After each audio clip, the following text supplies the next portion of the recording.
Hey guys, welcome back to my channel. So today I want to talk about one of my favorite books of all time. So I recently read the revised second edition of this book. It is a book that is near and dear to my heart. I read it when I was a teenager. I reread it multiple times and I'm not a rereader.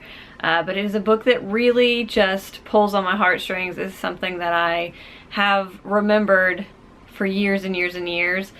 And it's something that a lot of people haven't actually heard of, and that is disappointing because I think that it's something that a lot of people would enjoy or really connect with. So I definitely wanted to share it with you guys.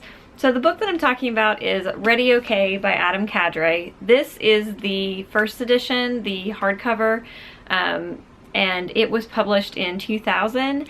I read it about 2001, and the revised second edition, which is only available as an ebook, you can get it as a Kindle copy.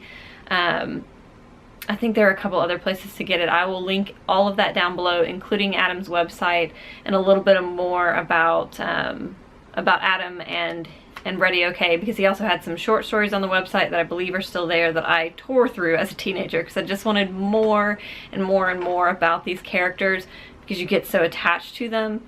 But we'll get to that. So Adam had contacted me earlier this year, or maybe last year at some point, about reading it because he knew how much I loved it from my reviews.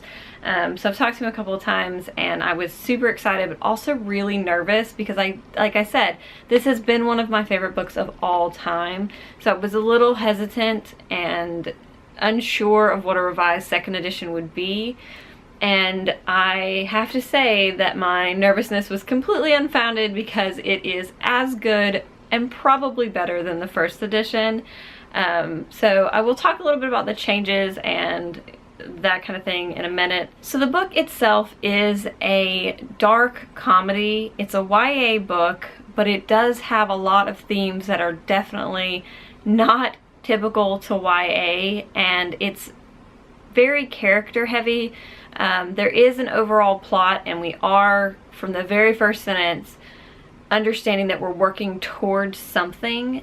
However, the characters are the central focus of this book, and really getting to know them and understand them is a huge part of the book and a huge part of what drew me to it and why I still love it and love the characters to this day. But I do want to read the first sentence of the book to you because I feel like it really highlights the comedy of the book, but also the tragedy of the book. It really does a great job. It's probably one of the best first sentences, or first two sentences, of any book I've ever read. So I'm going to read it to you. It says, "The day I turned 16 years old, I had no idea that in a few weeks nearly everyone I cared about would be dead. It was therefore with a free and unclouded spirit that I went down to the DMV and failed my driver's test." So you're set up from the very, very beginning to know that a lot of the people that the main character cares about are not going to make it out of this book. And I think that can be something that can be very, you know, not something everybody's going to want to read, but also it draws you in because you're like, wait, 4 weeks? What can happen in 4 weeks? Like, what's happening that all of these people, something's going to happen to all these people? And the story itself, the plot, it draws you in all along the way because you're not only getting, you know, the story of the next 4 weeks, but you're also getting a lot of backstory about the main character Alan and his family, the people in his life, you know, his friends, the people he's met, you know, recently, the people he's known all his life. And it's just, I don't know, Adam Cadre has just this magic with characters, and I have been attached to them for so long that I was happy to see that not a lot of their character changed in the new edition. So that is a great segue into what has changed. So the most incredible thing to me is that Adam says he didn't actually just re-edit the first edition. He actually rewrote the whole book.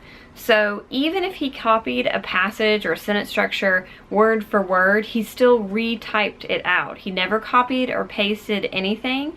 he literally rewrote the whole book. And when I first heard that, that was a little scary to me, because I thought, well, when you rewrite something, you make a lot of changes. And there were changes made, and a lot of things were kind of moved around, but I think they all were done in a great way. There were only a few things that I kind of was like, huh, that was not where that came in at all. But for the most part, the changes were just great for the flow of the story. So it flows so much better in this version than it did in the first one. In the first one, it's kind of choppy. There are these kind of page breaks with chapter headings, and it's kind of like, this is what the next one is about, which was really, I liked it when I was a teenager, and I still think I would like it if I reread the first edition now. But I think that the choices he made with the new edition really make the story flow a lot better, really make it flow like a story. And it just, I don't know, I was very happy and excited about the book, the choices he made with the new edition of the book. It is, like I said, a book about characters. Now, I will tell you that if you have trigger warnings, this is probably not going to be the book for you. There are all kinds of things in here that could trigger somebody, honestly. I mean, depression, suicide, drug addiction, eating disorders, gun violence. I mean, it is pretty much all there. And not in a like gratuitous kind of way, but in a way that is really honest, and I think that really speaks to a lot of, like, a wide variety of human experiences, of teenage experiences, because this is a book about teenagers and about growing up in a world that isn't perfect. So, you know, they don't all have perfect home lives. Some of them have what look like perfect home lives, but aren't necessarily perfect home lives. It's also a book that is full of diversity. When I was a teenager, I don't think I realized that aspect of it, because I don't think I had read a lot of books that had non-white main characters. And so it didn't occur to me, even though I read it and I read kind of the jokes that Alan made about himself, but that Alan and his siblings are all people of color. Like, they're not necessarily black or white or Hispanic. They're kind of mixed, and I never really understood that fully, I don't think, when I read it the first time, because when I read it in this form, it was a lot clearer to me, and I was like, wow, I don't think I really pictured certain characters that way.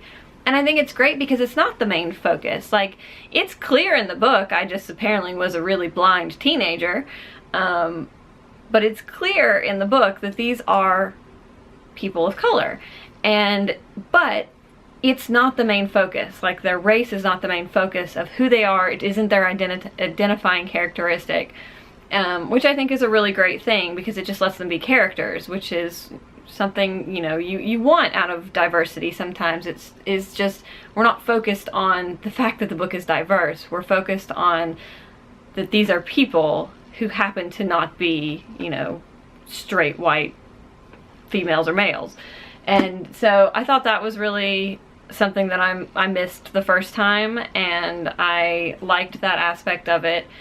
I've always liked that the characters go through all sorts of things, so they're not all the same, they're not all dealing with the same issues, and that is something that's really incredible, because you see a lot of different things, and, you know, it's all through the lens of Alan Mockery, who's your main character.